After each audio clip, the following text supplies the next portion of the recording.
அனைவருக்கும் வணக்கம். இந்த பதிவில் பார்க்க போற படம் ஆரியன். இயக்குனர் பிரவீன் கே அவர்கள் இயக்கத்தில் விஷ்ணு விஷால் அவர்கள் நடிப்பில் வெளியான படம் ஆரியன். படம் எப்படி இருக்குன்னு பார்ப்போம். இந்த படத்தோட கதையை பத்தி பார்த்தோம்னா, ஒரு டிவி லைவ் ஷோ நடக்குது. அதுல நெறியாளராக இருக்கும் சரதா ஸ்ரீநாத் அவரோட நிகழ்ச்சியில பிரபலமாக இருக்கும் ஒரு நடிகரை பேட்டி எடுத்துட்டு வர்றாரு. அந்த நேரத்துல பார்வையாளராக இருக்கும் செல்வராகவன் திடீரென நிகழ்ச்சிக்குள் புகுந்து நிகழ்ச்சியில் கலந்து கொண்ட நடிகரை துப்பாக்கியால் காலில் சுடுறாரு. மொத்த தொலைக்காட்சியும் அந்த நிகழ்ச்சியை நேரில் பார்ப்பவர்களும் உறைந்து போய் அதிர்ச்சி ஆகுறாங்க. தான் ஒரு எழுத்தாளர் என்றும் தன்னுடைய படைப்புக்கு மக்கள் மத்தியில் வரவேற்பில்லை, அங்கீகாரம் இல்லை அப்படின்னு சொல்றாரு செல்வராகவன். இனி வரும் அடுத்த 5 நாட்கள்ல ஒவ்வொரு நாளும் ஒருத்தரை கொலை செய்ய போவதாக சொல்லிட்டு தன்னைத்தானே சுட்டுட்டு செத்து போறாரு செல்வராகவன். அதாவது ஒரு புகழ்பெற்ற டிவி டாக் ஷோ லைவா ஒளிபரப்பாவது. பார்வையாளராக இருக்கும் செல்வராகவன் துப்பாக்கி காட்டி அனைவரையும் மிரட்டுறாரு. ஒரு சில விஷயங்களை பேசிட்டு சிலரை கொலை செய்ய போவதாக சொல்லிவிட்டு அங்கேயே தற்கொலை செய்துகிறாரு.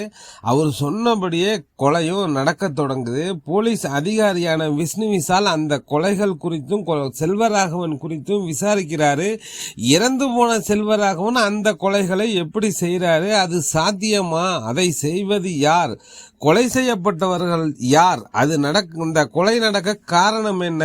போலீஸ் அதிகாரியான விஷ்ணு விஷால் அதை கண்டுபிடிச்சாரா என்பதுதான் ஆரியன் படத்தோட மொத்த கதையே. எத்தனையோ போலீஸ் கதைகள், எத்தனையோ துப்பறியும் கதைகள், எத்தனையோ சைக்கோ த்ரில்லர் கதைகள் வந்திருக்கு. அதுல கொஞ்சம் வித்தியாசமானதான் இந்த படம் ஆரியன். டிவி ஷோவில் தற்கொலை செய்பவர் அவ்வப்போது வீடியோவில் தோன்றி இவரை கொலை செய்ய போறேன் என போலீஸ் பொதுமக்களுக்கு குழு கொடுத்து விட்டு அந்த கொலைகளை கச்சிதமாக செய்கிறாரு. இது எப்படி சாத்தியம் என்பதே படத்தின் வலுவான கதைக்கரு. புத்திசாலித்தனமான திரைக்கதையில் விறுவிறுப்பான திருப்பங்கள், பரபரப்புடன் வேகமாக கதை சொல்லியிருக்காரு இயக்குனர் பிரவீன் கே. கொலைகாரனாக செல்வராகவனும் அதை கண்டுபிடிப்பவராக விஷ்ணு விஷாலும் போட்டு நடிச்சிருக்காங்க. அந்த டிவி ஷோ தொகுப்பாளினியாக கதாநாயகி சரதா ஸ்ரீநாத், ஹீரோவின் மனைவியாக மானசா சௌத்ரி. விஷ்ணு விஷாலுக்கும் மானசா சௌத்ரிக்குமான காதல் விவகாரத்து இதெல்லாம் கதைக்கு தேவையில்லாத விஷயங்கள். கதையோடு எங்குமே இதெல்லாம் ஒட்டலை, செட் ஆகலை. போலீஸ் அதிகாரியாக கொலைக்கான காரணத்தை கண்டுபிடிப்பவராக தனது கேரக்டரை சிறப்பாக செய்திருக்காரு விஷ்ணு விஷால். இறந்து போய் கொலைகளை செய்யும் செல்வராகவன் கேரக்டர் தான் படத்துக்கு பெரிய பிளஸ். கொலையானவர்களின் பின்னணி, கொலைக்கான காரணம் வலுவாக சொல்லப்படவில்லை. கொலை செய்யும் செல்வராகவனின் பின்னணி, கொலைக்கான எதுக்காக அவர் கொலை பண்றாருங்கிறதையும் வலுவாக சொல்லப்படலை படத்துல.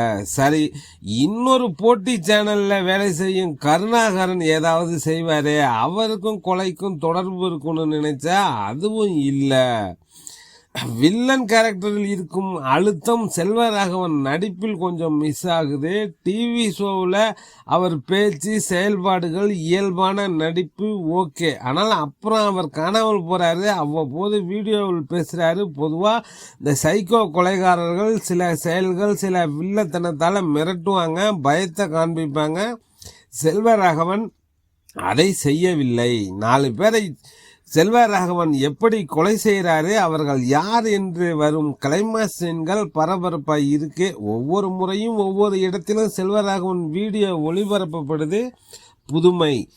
கடைசி சில நிமிட கிளைமாக்ஸ் காட்சிகள் திக்குன்னு இருக்கு. இசை ஜிப்ரானின் பின்னணி இசை படத்துக்கு வேகம் கூட்டியிருக்கு. ஹரிஷ் கண்ணன் ஒளிப்பதிவு, கொலை காட்சிகள், டிவி செட்டு, கிளைமாக்ஸ் காட்சிகள்லாம் சிறப்பாக வந்திருக்கு. த்ரில்லர் கதைகளில் ஆரியன் கொஞ்சம் வித்தியாசமான படம் தான். கதை சொன்ன விதம் ரொம்பவே புதுசு. ஆனால் கொலைக்கான காரணம் தான் ரொம்பவே வீக்கு. அதை நியாயப்படுத்த டைரக்டர் சொல்லும் காரணங்கள், சீன்கள், வசனங்கள் ஏற்றுக்கொள்ளக்கூடியதா இல்லை. இப்படிப்பட்டவர்களை கொலை செய்வதா? இதெல்லாம் சரியா? இதெல்லாம் என்ன லாஜிக்கு இருக்கு? அந்த காரணத்தை இன்னும் வேறு மாதிரி வலுவாக சொல்லியிருந்தால் இன்னும் கொஞ்சம் படம் உயர்ந்திருக்கும். இந்த படத்துல இன்னும் கொஞ்சம் இந்த இயக்குனர் படக்குள்ள கவனம் செலுத்தி இருந்தால் ஆரியன் மிக உயர்ந்திருப்பான். ஓவராலா நல்ல ஐடியா தான். ஒரு psycho crime thriller investigation movie பார்க்கணும்னு நினைக்கிறவங்க இந்த படம் பாருங்க. தயாரிப்பு விஷ்ணு விஷால் ஸ்டுடியோ, இயக்கம் பிரவீன் கே. நடிகர்கள் விஷ்ணு விஷால், செல்வராகவன், ஸ்ரதா ஸ்ரீநாத், மானசா சௌத்ரி மற்றும் பலர் இணைந்து நடிச்சிருக்காங்க. இசை ஜிப்ரான், ஒளிப்பதிவு ஹரிஷ் கண்ணன். 31 அக்டோபர் 2025 படம் ரிலீஸ் ஆயிருக்கு. பார்க்கணும்னு நினைக்கிறவங்க இந்த படம் பாருங்க. டெல்டா 7 நண்பர்களுக்கு நன்றிகள் பல. மீண்டும் வேறொரு காணொளியில் சந்திப்போம்.